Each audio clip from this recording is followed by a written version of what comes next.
Para jemaah Masjid Ukhuwah Islamiyah yang saya hormati, alhamdulillah sore ini kita ketemu lagi dalam keadaan sehat walafiat, sehingga kita bisa melanjutkan ngaji tafsir Al-Quran bareng-bareng. Kita akan membaca surat An-Nasr, tafsir surat An-Nasr. Ini salah satu surat Madaniyah yang ada di Juz Amma. Jadi turun setelah Nabi hijrah ke Madinah. Surat ini bicara tentang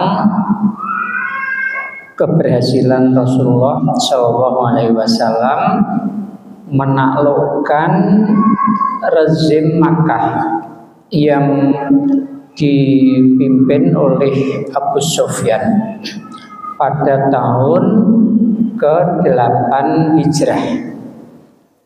Jadi kita hari ini nanti akan membaca sejarah bagaimana proses berlangsungnya penaklukan Mekah itu, dimulai dari mana dan berakhir seperti apa. Tapi mari kita baca dulu ayat-ayatnya. Bismillahirrahmanirrahim. Idza jaa nasrullahi wal fath wa ra'aitan nasa yadkhuluna fi dinillahi afwaja fasabbih bihamdi rabbika wastaghfirhu innahu kana tawwaba. Apabila datang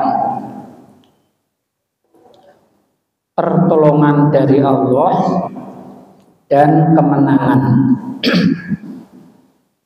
kamu akan melihat dengan mata kepalamu atau mengetahui orang-orang masuk ke dalam agama Allah secara berbondong-bondong. Oleh sebab itu, bertasbihlah kamu dengan memuji Tuhanmu dan mohonlah ampunan kepadanya. Sesungguhnya Dia Maha Penerima Tobat. Jadi kalau terjemahnya hanya itu dan cukup jelas. Mari kita lihat bagaimana kemenangan menaklukkan rezim Mekah itu terjadinya. Ini tahun ke-8 Hijrah. Kita akan melihatnya dari peristiwa Hudaybiyah. Hudaybiyah itu terjadi pada tahun ke-6 Hijrah. Jadi namanya itu Perang Hudaybiyah. Jadi pada tahun itu Rasulullah berniat untuk melaksanakan umroh, diikuti oleh sekitar 1.400 sahabat. Kemudian setelah sampai di Hudaybiyah, Hudaybiyah itu sudah dekat dengan Mekah, Nabi Muhammad dicegat oleh tentara Quraisy, tidak boleh masuk ke Mekah. Sehingga terjadi ketegangan itu antara orang-orang Mekah dan sahabat-sahabat Nabi. Jadi situasinya ini situasi perang. Orang Mekah mencegat dan melarang Nabi masuk ke Mekah. Sudah diadakan perundingan-perundingan, Nabi mengirim utusan, dan yang terakhir Utsman bin Affan yang dikirim untuk menego. Tapi negosiasi tidak berjalan dan buntu. Nah, akhirnya setelah itu kemudian dilakukan perundingan antara rezim Mekah dengan Nabi Muhammad dan para sahabat. Orang Mekah kemudian mengutus sekian banyak orang, Nabi juga kemudian mengutus sekian banyak sahabat, diwakili sekian banyak sahabat, dan ada Nabi sendiri di dalam forum itu. diadakanlah perundingan Hudaybiyah. Nah, perundingan Hudaybiyah itu isinya antara lain, waktu itu Nabi mendiktekan bunyi perjanjian. Jadi Nabi mendiktekan dari Rasulullah kepada orang-orang Mekah. Tapi baru Nabi menyampaikan dari Rasulullah, orang-orang Mekah sudah protes, tidak setuju kata-kata Rasulullah. Mereka minta supaya diganti menjadi Muhammad bin Abdillah.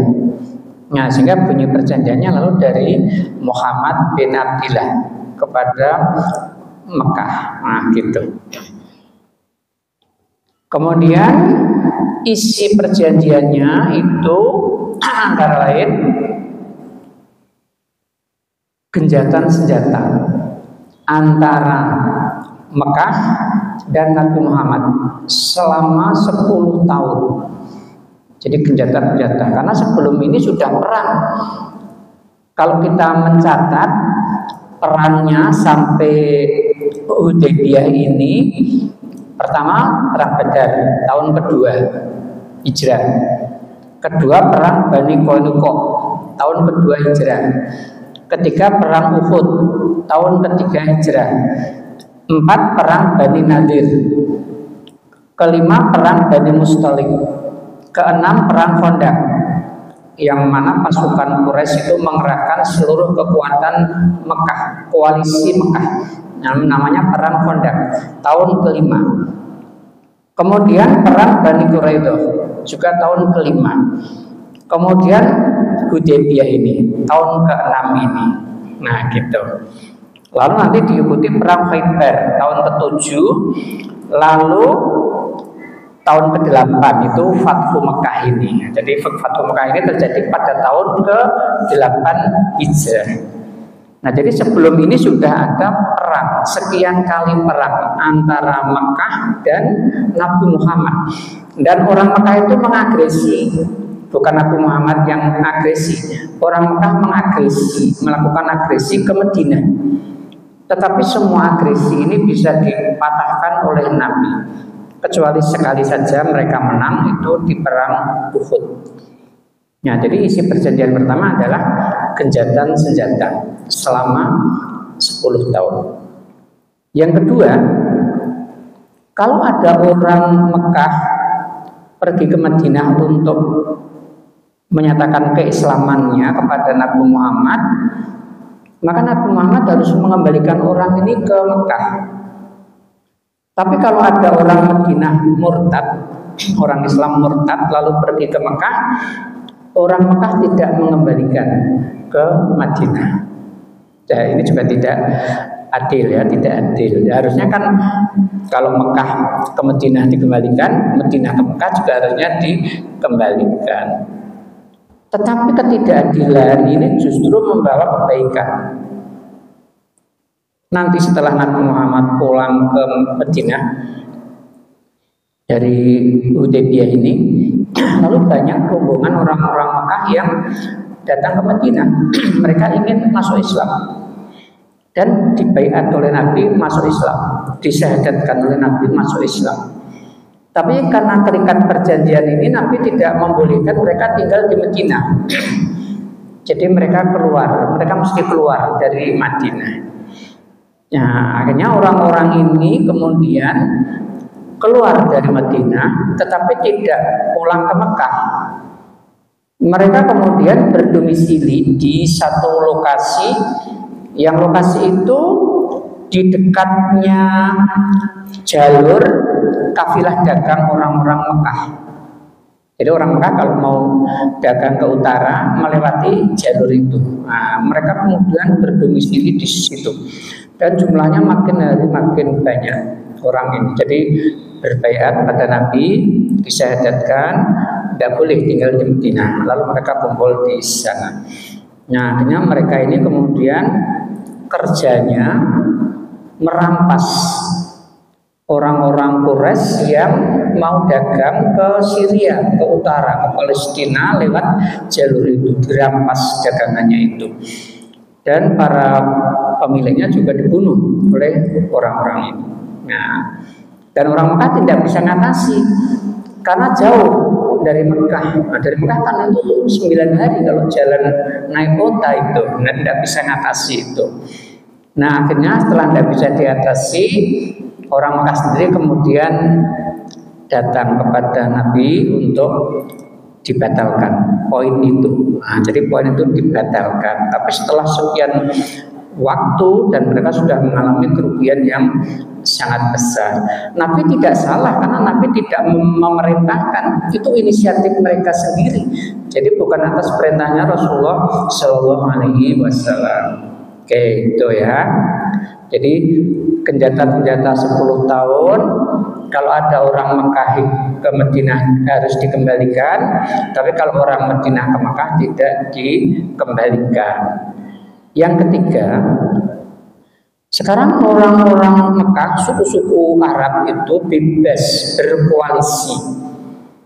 Mau koalisi sama orang Quraisy silakan, mau koalisi sama Nabi Muhammad silakan.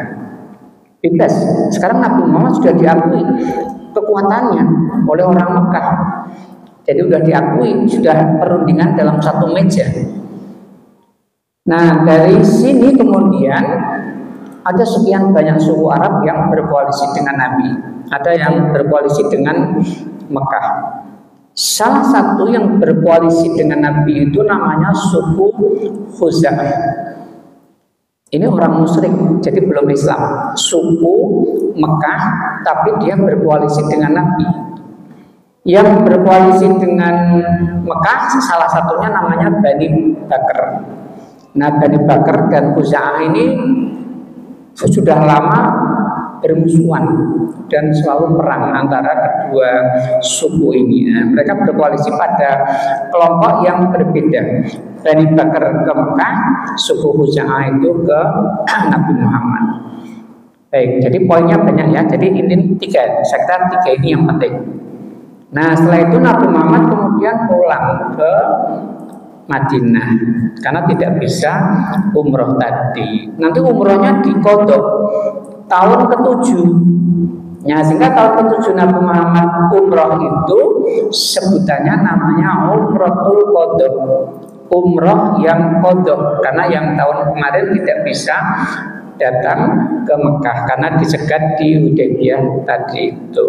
Nah, itu sebelum Nabi pulang ke Madinah kan harus nyembelih binatang-binatang yang mau disembelih di Mekah itu, disembelih di Hudaybiyah itu.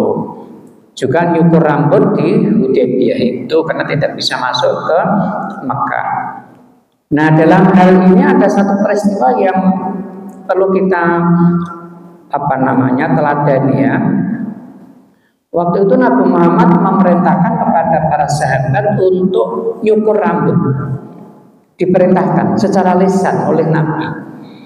Tapi tidak ada satupun sahabat yang melaksanakan. Tidak ada yang mau. Nah, maka Nabi kemudian masuk ke kemah dan Nabi kelihatan sedih. Salah satu istrinya yang ikut namanya Ummu Salamah. Ummu Salamah. Ummu Salamah membaca kegelisahan Nabi itu. Maka Ummu Salamah kemudian mengusulkan pada Nabi begini, wahai Rasul, keluarlah baginda ke depan tenda. Panggil tukang cukur baginda dan perintahkan untuk nyukur rambut baginda. Nah, ini usul Ummu Salamah. Nabi mengikuti usulan Ummu Salamah ini. Maka Nabi keluar tenda lalu duduk di depan tenda itu, manggil tukang cukurnya, lalu tukang cukur menyukur rambutnya Nabi. Sahabat-sahabat melihat semua apa yang dilakukan oleh Nabi. Maka secara serta-merta seluruh sahabat kemudian mengikuti apa yang dilakukan oleh Nabi. Nabi tanpa berkata-kata lagi yang kedua ini. Jadi beliau melakukan sendiri tindakan menyukur rambut yang dilakukan oleh tukang cukurnya itu. Nah, apa ini pelajaran yang bisa kita ambil? ini seorang rasul tetapi sangat menghormati istrinya. Pendapat istrinya yang bagus itu. Nah, gitu ya. Jadi pendapat istri itu perlu dipertimbangkan. Jangan suka suami itu merasa paling hebat lalu tidak mempertimbangkan pendapat-pendapat si istri itu. Nah, jadi seorang rasul, beliau menerima pendapat istrinya itu dan pendapatnya itu hebat. Nah, gitu hebat dan mendapat pujian dari masa lalu sampai masa kita sekarang ini. Maka juga peran istri itu penting untuk memberikan kontribusi dalam persoalan-persoalan kehidupan berumah tangga. Baik, kemudian ini pulang ke Madinah. Setelah itu pulang ke Madinah. Tahun depan, tahun ke-7 baru mereka melaksanakan Umratul Qadha. Tetapi Umratul Qadha itu, kalau umrah ini gagal, pesertanya itu 1.400, nanti Umratul Qadha yang tahun ke-7 itu pesertanya lipat, 4.000 sahabat. Nah, jadi 4.000 sahabat ikut Nabi melaksanakan Umratul Qadha. Umrah dan tidak boleh bawa senjata waktu itu. Syaratnya seperti itu. Baik. Nah, setelah ini kondisi normal, senjata-senjata selama 10 tahun tadi. Kemudian ada peristiwa ini setelah itu. Bani Bakar yang bermusuhan dengan Khuza'ah. Bani Bakar koalisi sama Mekah, Khuza'ah koalisi sama Nabi. Ini kan sudah bermusuhan. Lalu suatu hari Bani Bakar ini menyerang Khuza'ah. Kan bertetangga itu. Dan dibantu oleh Mekah, dibantu oleh Quraisy. Jadi Quraisy membantu tentaranya, membantu alutsistanya dan lain-lainnya itu. Ikut nyerang ke suku Khuza'ah ini sehingga terjadi korban yang banyak. Nah, maka Khuza'ah kemudian lapor ke Nabi, terjadi penyerangan kepada mereka. Apa ini artinya? Ini artinya pelanggaran isi perjanjian. Kan genjata-genjata 10 tahun.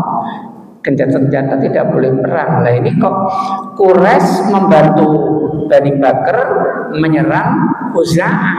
Nah, Khuza'ah ini kan melanggar isi perjanjian. Kalau perjanjian itu dilanggar berarti perjanjian itu batal. Nah, sudah batal. Maka genjata-genjata 10 tahun ini menjadi batal. Nah, gitu ceritanya. Tapi kemudian Quraisy ini menyesal dengan pelanggaran itu. Maka Abu Sufyan itu datang ke Madinah sendiri. Abu Sufyan itu anaknya kan namanya Ummu Habibah. Itu kan istrinya Nabi. Ummu Habibah. Jadi Ummu Habibah itu sudah Islam waktu di periode Mekah. Dan dia ikut hijrah ke Habasyah. Tapi suaminya di sana kemudian murtad. Sehingga Habibah itu kemudian menjadi janda dan meninggal di sana itu si suaminya itu. Lalu dinikahi oleh Nabi. Jadi Nabi ngelamarnya lewat penguasa Ethiopia waktu itu, Raja Najasyi itu. Jadi dilamar oleh Nabi, dinikahi oleh Nabi, tapi kumpulnya kembali kira-kira 7 bulan kemudian setelah Ummu Habibah itu kembali ke Madinah. Nah, Abu Sufyan datang sendiri ke Madinah ingin membicarakan masalah kelanjutan perjanjian Hudaybiyah itu karena dia melanggar. Tetapi Nabi tidak mau menemui Abu Sufyan. Tidak ditemui itu Abu Sufyan. Anaknya juga tidak mau melakukan nego kepada Nabi supaya Abu Sufyan itu ditemui. Abu Bakar juga tidak mau, Umar tidak mau, Utsman juga tidak mau. Akhirnya dia pulang tanpa ada hasil apapun. Tidak ada pertemuan dengan Nabi, tidak ada pembicaraan dengan Nabi. Nah, lalu Nabi setelah itu merencanakan untuk menaklukkan Mekah tanpa kekuatan senjata. Jadi Nabi ingin menaklukkan Mekah tanpa kekuatan senjata, tanpa perang, tapi hanya dengan jumlah massa yang besar. Dan rencana ini dirahasiakan oleh Nabi. Tidak ada seorang pun yang tahu tentang rencana ini. Tidak boleh dibocorkan, karena kalau sampai bocor, rencana itu bisa gagal. Nah, tetapi ada salah satu sahabat, namanya itu Hatib bin Baltah. Ini salah satu sahabat termasuk pejuang Badar. Dia tahu tentang rahasia ini.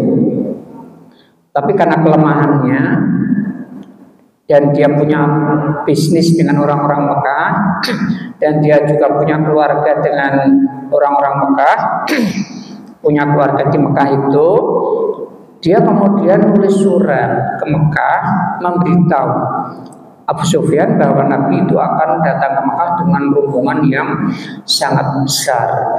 Nah, nanti rombongannya jumlahnya 10.000 orang datang ke Mekah itu.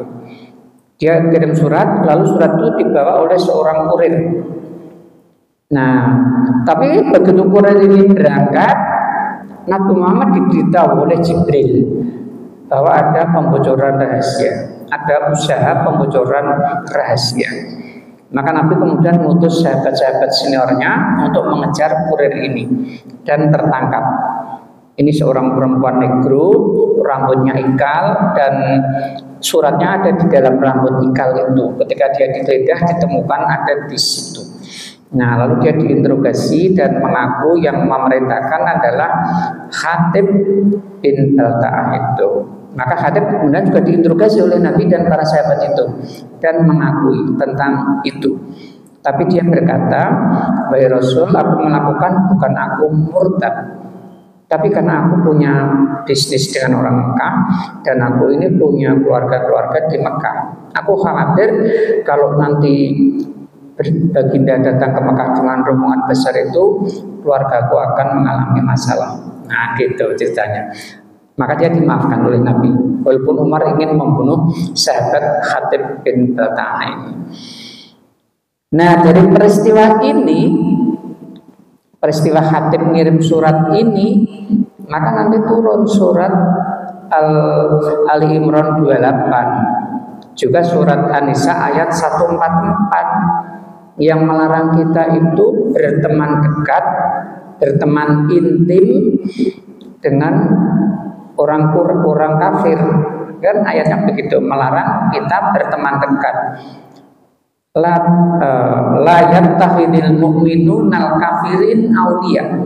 Janganlah orang-orang mukmin itu menjadikan orang-orang kafir sebagai teman dekat. Karena orang berteman dekat itu dampaknya membocorkan rahasia. Nah, kalau saya berteman dekat dengan Bapak, teman Bapak jadi teman saya, musuh Bapak jadi musuh saya, teman saya jadi teman Bapak, musuh saya jadi musuh Bapak. Indonesia kalau menjalin hubungan diplomatik dengan Israel, maka teman Israel jadi teman Indonesia, musuh Israel jadi musuh Indonesia. Indonesia bisa bermusuhan dengan negara-negara Arab. Nah, gitu. Jauh sekali itu dampaknya orang berteman dekat. Itu larangan di Al-Quran. Ya, surat Ali Imran 28 dan An-Nisa 144 itu latar belakangnya adalah ini. Bukan mengangkat jadi pemimpin, jadi teman dekat. Jadi pemimpin lebih dahsyat lagi daya rusaknya. Menjadikan teman dekat saja sudah begitu hebatnya itu dampaknya itu. Nah, jadi kasus Hatib ini apa artinya? Ini artinya begini. Orang dalam satu organisasi itu kalau dia punya kepentingan pribadi, dia bisa mengorbankan kepentingan organisasi.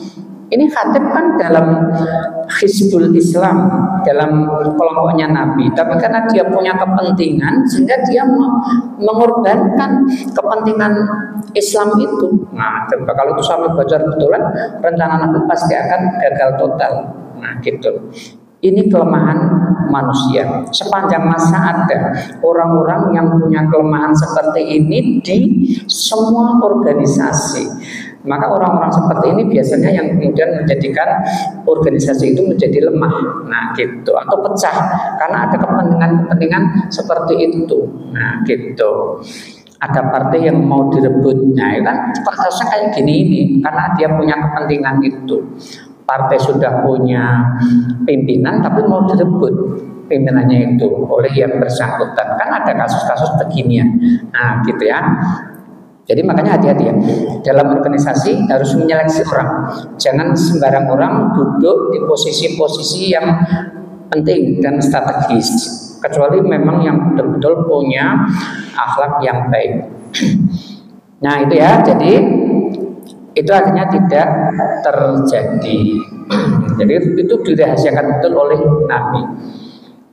Nah, kemudian Nabi berangkat menuju ke Mekah untuk mengalahkan Mekah itu pada tahun ke-8 pada bulan Ramadan. Jadi beliau berangkat itu awal Ramadan menuju ke Mekah. Jadi Ramadan, Pak.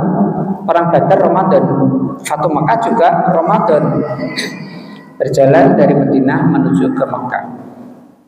Nah, kemudian dalam perjalanan ini pesertanya adalah 10.000 dari berbagai suku ikut semuanya itu. Ya.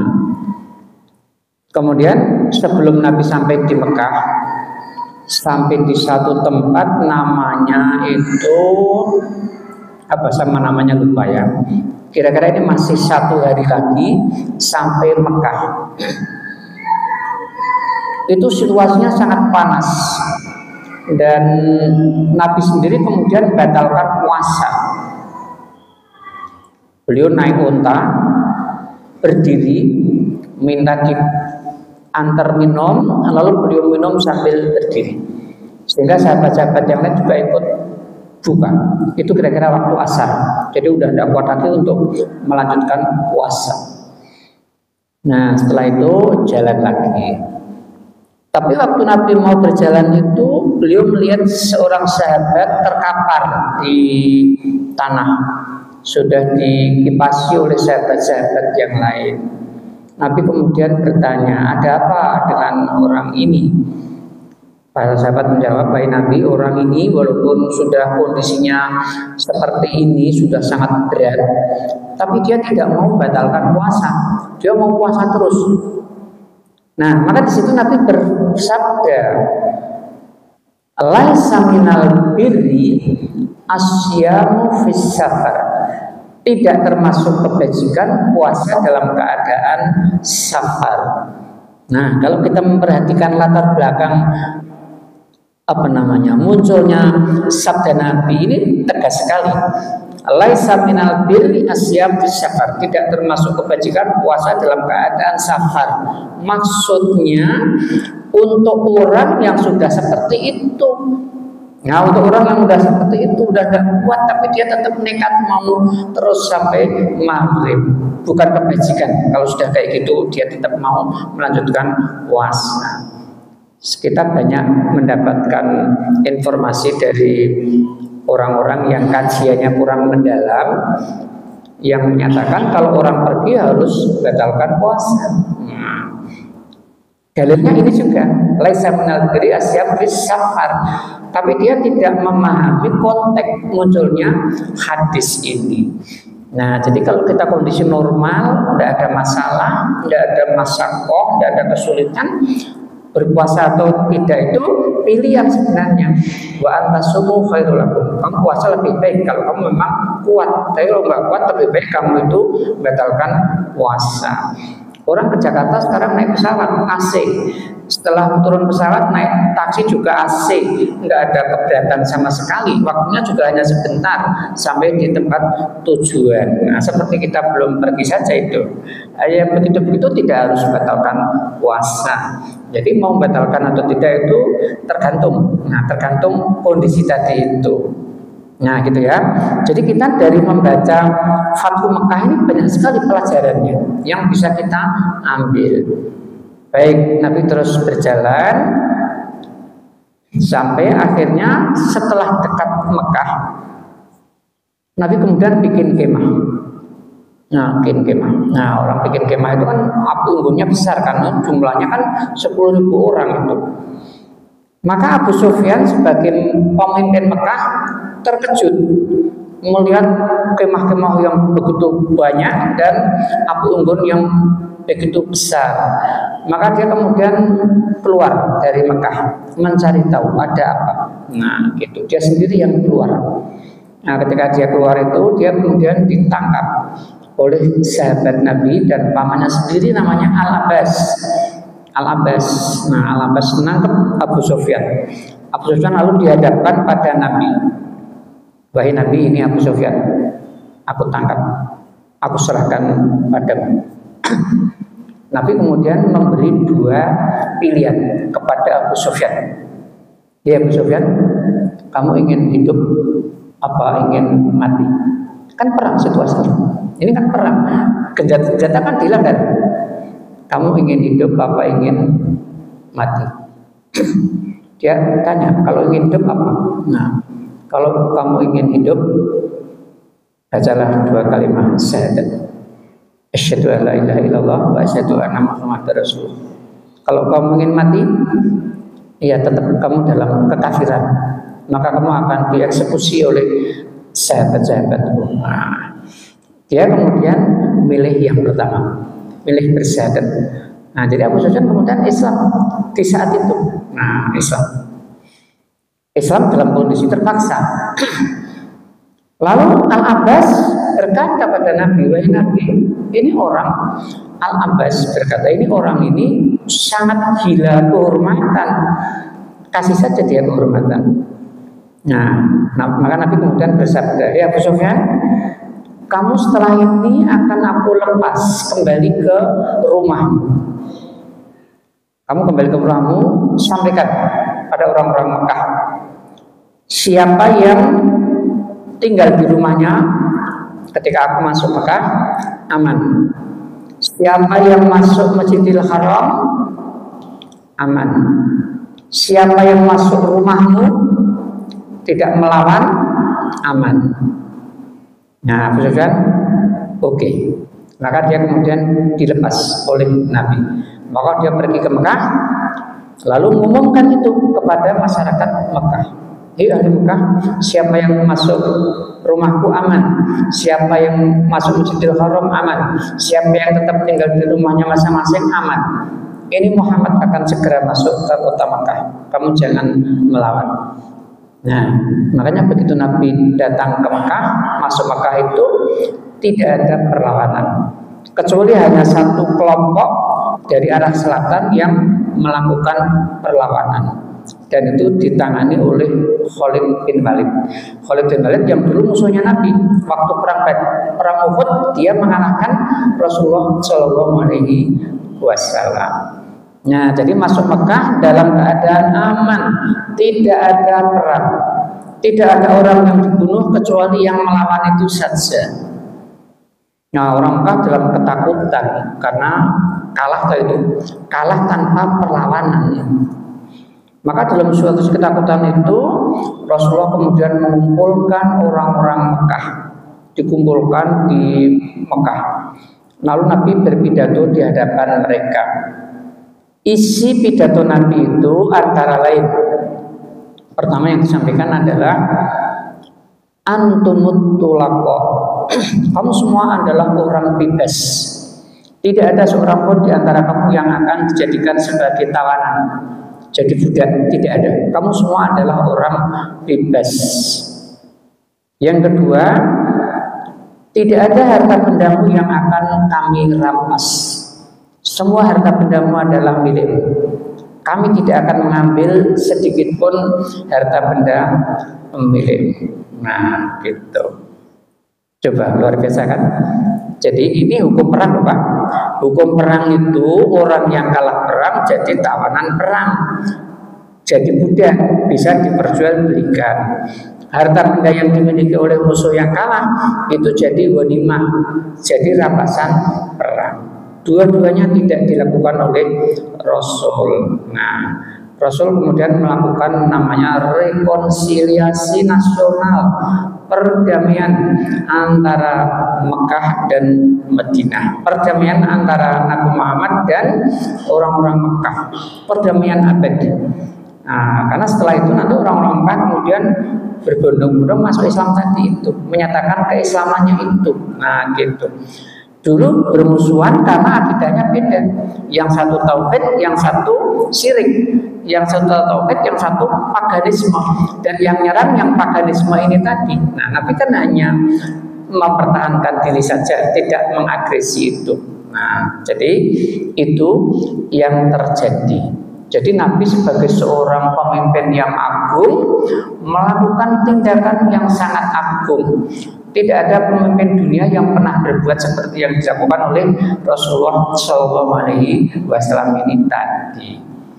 Maka perintahnya di ayat terakhir itu kan fasabbih bihamdi rabbika wastaghfirhu.